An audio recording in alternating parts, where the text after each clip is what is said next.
Hello, everyone. I'm Sign1News anchor Martha Anger. Here's a quick look at the top trending stories making headlines today. If you post an interesting comment about this update, we may add it at the bottom of the screen.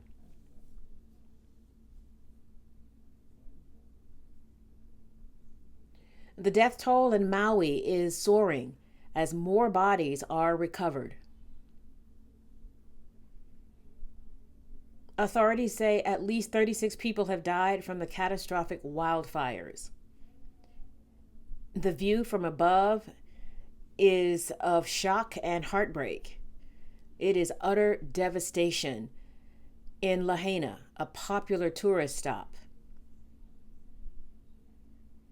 The flames are fueled in part by powerful winds from Hurricane Dora, hundreds of miles away. Homes and businesses have been destroyed. 11,000 residents on the island of Maui are without power. But the good news is the hurricane is moving further out to sea. So the winds fueling the flames are dying down. No red flag warning or wind advisory is in effect. Roads to the airport have reopened. And more travelers were able to fly out Thursday. Hawaii's tourism director says the entire state is not closed. Places like Oahu and Waikiki are still open if you have vacation plans in the state. Jessica Ross, a 20-year-old mother, has filed a lawsuit against a Georgia hospital. She claims her baby was decapitated during delivery last month, and that the hospital tried to conceal the death. Ross went into labor on July 9th. According to the lawsuit, when the baby got stuck in the vaginal canal, doctors used a delivery method that put excessive pressure on the neck and head, causing it to separate from the body. According to a statement from a family spokesperson, a hospital staffer denied Ross and her boyfriend's request to touch or hold their baby.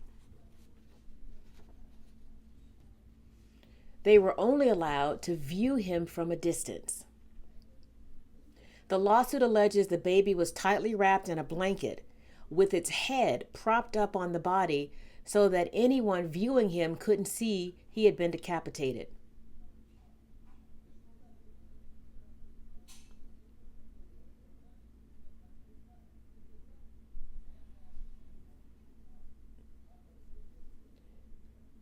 The hospital denies the allegations.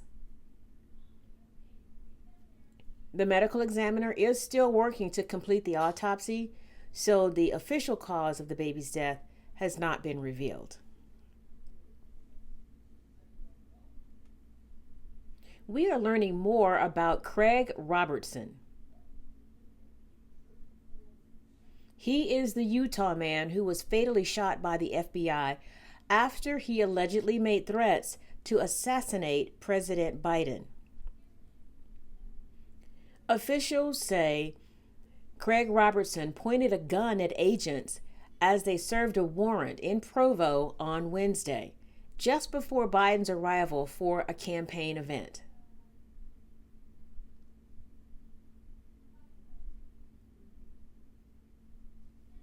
Neighbors say they heard a lot of shouting and banging at Robertson's house. Then they saw his dead body lying in his driveway. Robertson was already under FBI surveillance and facing 3 federal charges, according to a complaint by the U.S. attorney. He was accused of making disturbing threats against the president. In one threat, Robertson wrote, "I hear Biden is coming to Utah," and that he was going to dust off the M24 sniper rifle. His fatal shooting by law enforcement is under review by the FBI's Inspection Division as a matter of policy.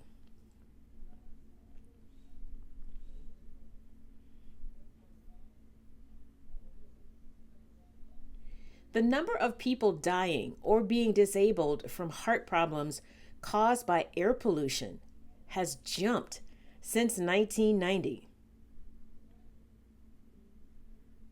That's according to a study published in the Journal of the American Heart Association Wednesday. Researchers took a closer look at particle matter pollution. That is a particularly deadly form of pollution where tiny particles in the air can get stuck in your lungs or go into your bloodstream.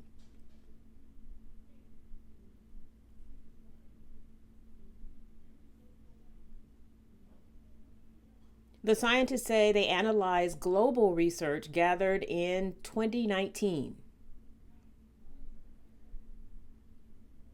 And they discovered a steep increase in mortality and disability cases caused by 2 heart diseases linked to particle matter pollution. The number of cases jumped 31% worldwide between 1990 and 2019. The total number of premature deaths and years of heart disease related disability increased by nearly 1 million in that decade.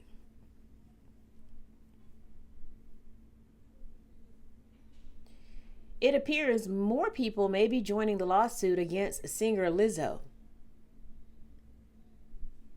Lizzo is being sued by 3 former dancers who said they were subjected to a hostile work environment that caused and included harassment, body shaming, and a sexually charged environment. An attorney who represents the plaintiffs suing Lizzo says his office has received inquiries from at least 6 others. The singer responded on Instagram saying, "She is not the villain, but sometimes she has had to make hard decisions." She said she never meant to make anyone feel uncomfortable and that she was hurt by the allegations.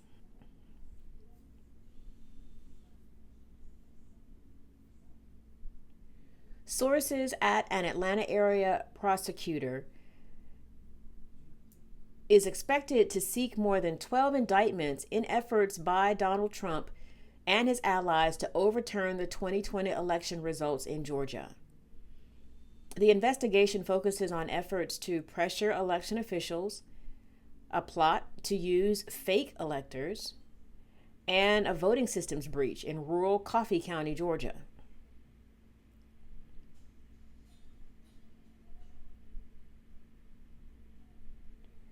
Trump believes he will be among those charged, and sources say Trump allies who took part in the efforts in Georgia also believe they will be indicted.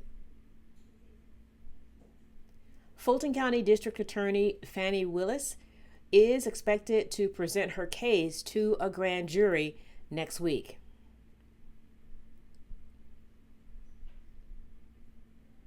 She launched her investigation in early 2021, soon after Trump called Georgia's Secretary of State and pressured the Republican to find the votes needed for Trump to win the state. And finally, for those of you who have already signed up for my virtual acting masterclass, I am excited and looking forward to meeting you all. If you haven't signed up, spaces are filling up fast. The classes will start next Friday, August 18th from 6 to 8 p.m. It's a 5-week virtual session.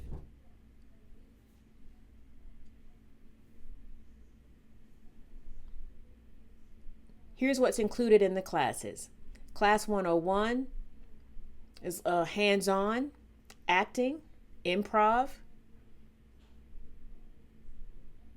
Acting 102 is developing characters, finding your talent, reading scripts. Acting 103, we'll talk about table reading. Acting 104, memorization off script, developing characters. Acting on camera, the do's and don'ts. And in the 5th week, we'll do a review, we'll do some auditions, and putting it all together. I'm taking all that I've learned and giving it to you. Here is a link to sign up. But if you've got your cell phone handy right now, you can also scan the QR code at the end of this video. Check it out.